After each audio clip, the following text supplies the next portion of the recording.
everyone, I'm Harder D, and we're back playing the cat lady. So last time we somehow got abducted, and by some crazy people. I've been blinded with bleach, and my face been horribly burnt by it, and now I'm playing as a cat. So, woo! So I'm now just trying to figure out what exactly I'm doing. Oh, keys. Uh-oh.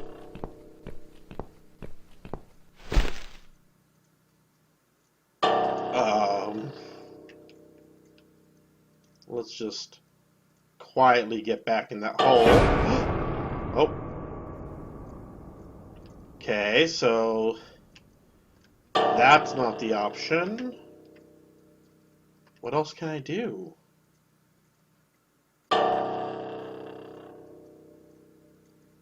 There we go.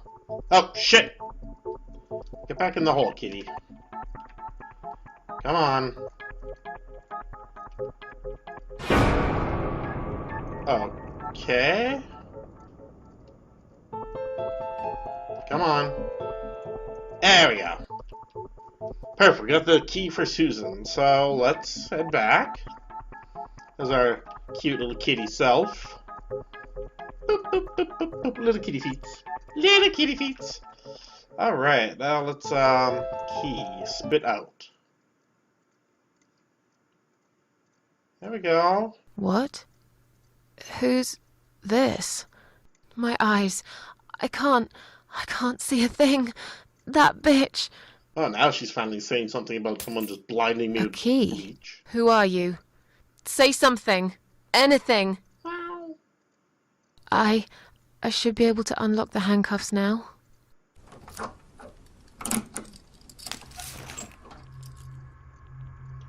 Oh, great. Do I have to play this game blind?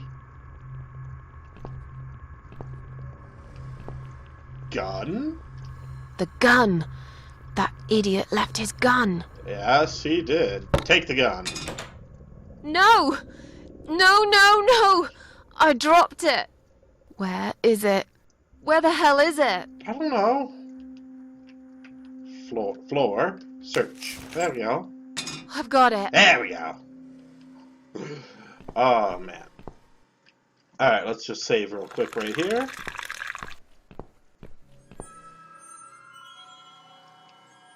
I have no idea where I am. Can I go any further? Nope.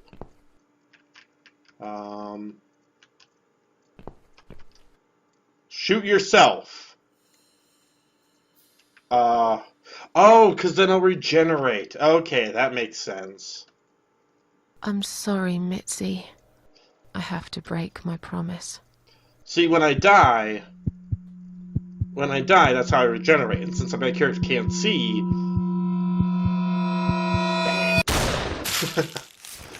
I know I shouldn't laugh, but honestly, it's like, this game is very much this. So if we're not laughing, it's going to be way too heavy of a stream. You are dead. What is this, Dark Souls? You died. Alright. What's with the half picture below it? There we go. Oh, what am I looking at? Death is nothing at all. You have only slipped away into the next room. Hope you don't mind creepy posters. It's your room. You can do what you like with it. But I definitely prefer this to fairies, rainbows, and pink unicorns. What do you have against pink unicorns? Did you make these? No. My boyfriend made them. Some of them, anyway. So, Miss Ashworth, I happen to have a bottle of wine in my bag. I was going to leave it to Robert, but I forgot all about it. Robert? The guy with the rats? Oh, yes. Of course. Yum. So, shall we have a drink, then? We could get to know each other a bit more. I know, I promised I won't get in the way. And, I mean, you don't have to if you don't feel like it. But since we're going to live together for a little while, it won't hurt if we talk to each other, will it? Yeah, okay. Yeah, that's okay, I guess. Great. I'll bring the wine. Awesome. Okay. You have only slipped away into the next It's room. one of those bottles with a cork. I am I, Have you got a you bottle are he, opener, whatever Miss Ashworth? we were In the to each kitchen. other, I'll go get that it, shall we I? are still. Yes, please. And while you're there, could you get a couple of glasses too? Okay, so apparently it's jumping back and forth between when I get kidnapped versus when I was kidnapped and then I'm stuck. Alrighty. Cupboard open. Let's grab some corkscrew. Awesome. Close cover. Kettle. Where do I get cups from? Not the bathroom phone. Maybe the cabinet here? Take wine glasses. Oh, there we go. One for me and one for Mitzi. There we go. So yeah, last time I think she revealed that she's got cancer or just a bad case of baldness. I'm pretty sure that, baldness, especially with people, is just automatically assumed they have cancer. Examine. She reminds me of myself when I was younger. I'm not sure if I can fully trust her, but so far she seems genuine. Maybe I will give her a chance. Oh. Have you found that corkscrew yet? Yep. We also need some wine glasses. Got them too. Oh, yeah. Alright, corkscrew. Use. There you go. Let's just get give that it to bottle her. open. Yeah. But we'll need glasses too. See if you can find some. Guess what else is in my inventory? Wine I glasses. found some wine glasses. All right. That's all we need. Oh, and Miss Ashworth, I really must say this before we start. Yeah? I promise I won't cut your throat when you're asleep. Oh. Very funny. Oh, no, I mean it. That's fine. But just so you know, I always sleep with my eyes open. Alright. Oh, now we're outside. So the big C. Oh, the big C, cancer, yeah. It's not raining anymore. How are you planning to find this guy? I don't know yet. A bit of detective work, perhaps. It shouldn't be that hard, really. There are only 8 apartments here. One is yours. That leaves us with 7. That's true. I was hoping that you could give me a hand, actually. You know some of your neighbors, don't you? Not many. Yeah, they're I screaming, never yelling, really cared die. about them. They changed over the years, too. You probably also figured by now that this is not the sort of place where new neighbors are greeted with a freshly baked cake. Ooh, cake. You see a new face, you give them a blank stare as you pass them in the hall, and you forget about them a minute later. That bad, eh? Well, there's that bald guy who lives above me in flat 5. He came here recently to shout in my face. He's a nasty piece of work, but I really don't think he's the person you're looking for. What does he do for a living? I don't know. Asshole. I think he's a train driver. Train I driver. can't imagine somehow that my guy would be a train driver. You don't drive trains? Leaves us with just 6. Anyone else you know? I'd have to think. You know, maybe not tonight. Let's just talk about something else, okay? I have plenty of time. There's no need to rush this. Maybe tomorrow we could sit down together and make a plan. I could draw a simple map of the building, and with your help, mark down who lives where. Ooh, fantastic. Sounds good to me, Mitzi. She's got a nice name. So, the big C. Want to talk about it? Well, to be honest, I didn't really want to tell you about it like that. I put you in a very difficult position, I know. It's just that I was really desperate to get this room. I hope you can understand. Aw. This is the last and most important thing I must do before my time is up. Where's F to hug? It's fine. You seem alright. It's just... I find it hard to trust people these days. Maybe it's time I opened my eyes to see others have problems too. Yeah, probably. Some, like yourself, even bigger than mine. Oh, give her a hug. What kind of cancer is it? Do you mind me asking? Brain tumor. Her name is glioblastoma. Her. Yeah. Yep, they're all girls, the way I imagine it. Just look at their names. Lymphoma, melanoma, myeloma, leukemia, sarcoma. Each of them a fucking goddess of death. Beautiful and ruthless. You might just be right about that, Mitzi. I used to be a nurse. I know a few things about cancer. And I know glioblastoma. She's a real bitch. Yep. Yeah, and yet she gets to be the prom queen before night ends, while I disappear down the back exit. How long? He said I had a year. But that was 6 months ago, so... yeah. Not awfully long. Ah, and that's why she doesn't need the room for long. Is there anything... They've tried. I'm sorry. Yeah. So am I. Aww. Do you want to talk about something else? Oh, it's not raining anymore. Rain? Oh well, I don't mind rain. Sometimes I even like it. Rain is nice. I enjoy rain. But according to weather forecast, there's a nasty fog coming. Now that I'm actually scared of.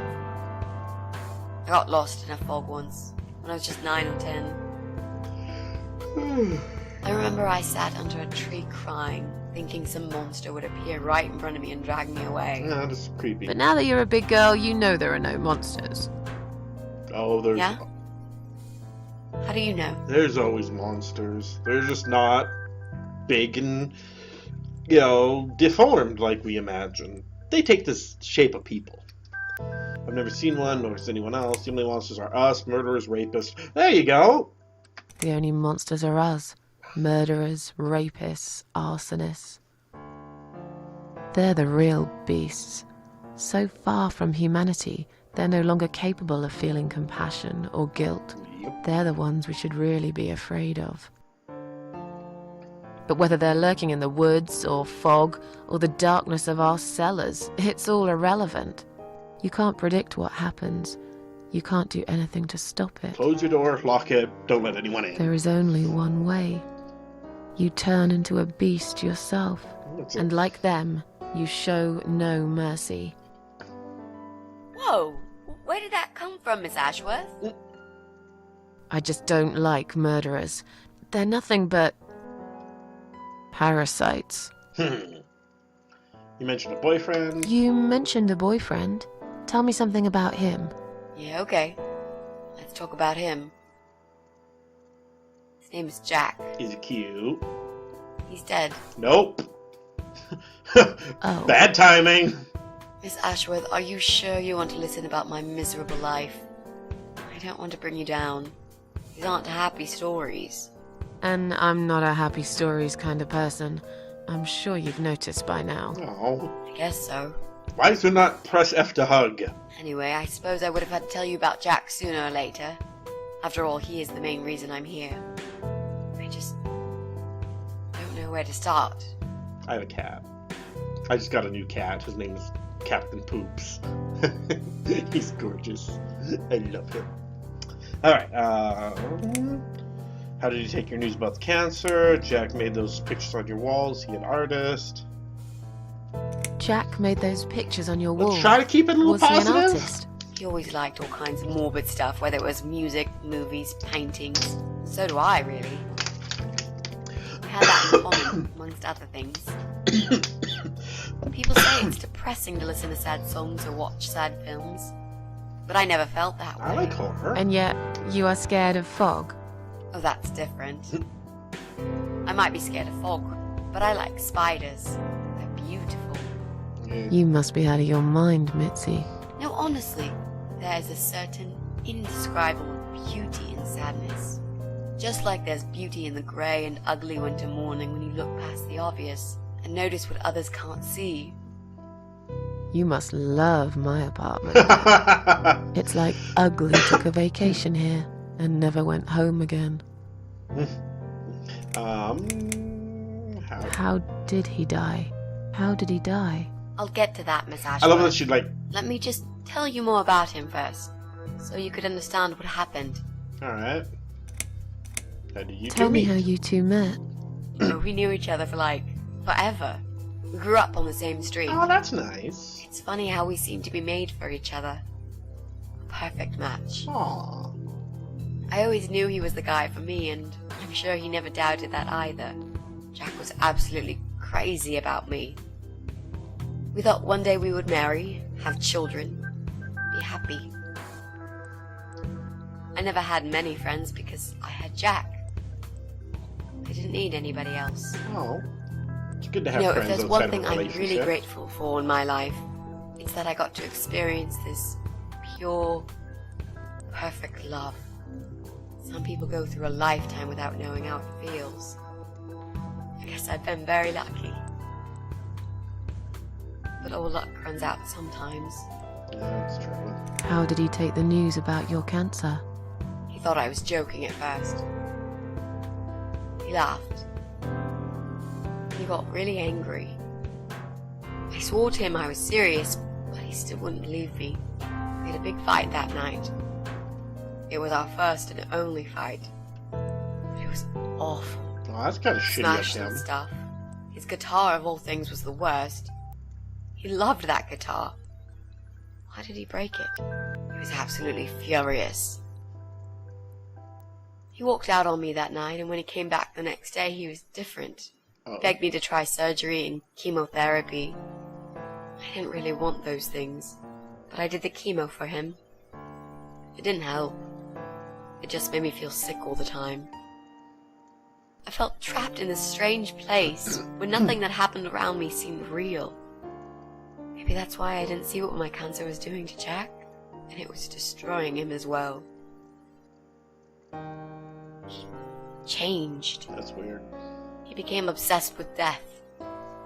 It seemed death was all he ever thought about, even though it was me, not him, who was supposed to die. Now I'm very How curious. did he die? How did Jack die?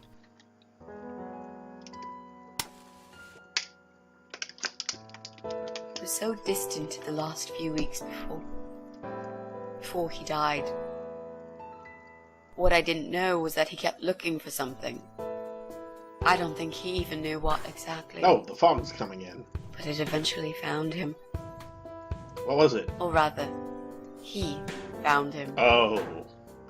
There are those forums online, about all sorts of stuff. Fishing, computer games, horses, gambling, addictions. Everything, really. Accidentally, Jack stumbled upon one about suicide. Mm-hmm. There's a guy there. Calls himself the Eye of Adam. He's a fucking god on that forum. It's like a failed suicide club. People mostly try to help each other and offer support. Well, that's good. Sometimes it just helps to know there are others like you. To listen to their stories and how they cope with their lives. But the Eye of Adam is an advocate of death. Oh. He dwells on human weakness. There's always those who His prey job on is to weak plant an people. idea, to give them a reason to die and tell them how to do it, once and for good. Jack took the bait. Before he knew, he was completely brainwashed. One day he sat down with me and tried to explain his perfect solution. Uh-oh. It was the Romeo and Juliet kind of scenario. Oh. We were both to die together in each other's arms. It was supposed to be a quick and foolproof death. There was no chance we would have been saved, all thanks to the Eye of Adam, who created a tool for perfect suicide. He told me it was very simple. All Oh. we needed were 2 easily accessible household chemicals, which combined together create a gas called hydrogen sulfide that kills you within a couple of minutes. I told him he was fucking nuts, of course, but he just wouldn't give up. Yeah, that's He reasoned that's with me, tough. and he begged, and eventually just kept screaming at me. I figured it was his crazy idea of a modern romance, but it was downright tacky and just wrong. Like, you're gonna die. It's like, why would you want to accelerate that? He said he would get everything ready and wait for me in our special place at dawn. 5 in the morning. Don't be late. Those were his last words he said to me. Really? The day you're gonna Stormed kill out. yourself, you can't sleep in? I cried for hours, thinking I didn't deserve all that from the person I loved most in the whole world. Yup. A few times I even tried to persuade myself that maybe he was right and I should do it. I just couldn't. I eventually fell asleep. I didn't plan it. My head was killing me. I was so tired. I woke up suddenly. I could see the sun rising out my window. It was nearly 5. When does the sun rise at In utter 5? panic, I threw myself off the bed and ran out the door. I needed to stop him. I needed to get there before it was too late. But right there in my bedroom, before I even left, I already knew it was. Oh? When I arrived at our special place, it was already bright. We used to go there in the past, drink wine, sometimes smoke weed and listen to Pink Floyd, Of course. sometimes make love in Jack's car. There wasn't really anything special about that old parking lot. But to us there was. It was completely abandoned. It was quiet. It was safe. After that day, I've never gone there again. All makes sense. Alright, well, that's all the time we have for this episode. It went a bit longer, but, I mean, obviously I don't want to interrupt the wonderful dialogue of what happened to Jack, because I'm actually incredibly curious as to what all happens. So until then, make sure to subscribe so you guys can find out the next episode to find out what happened to Jack. And until then, have a great evening. Bye-bye!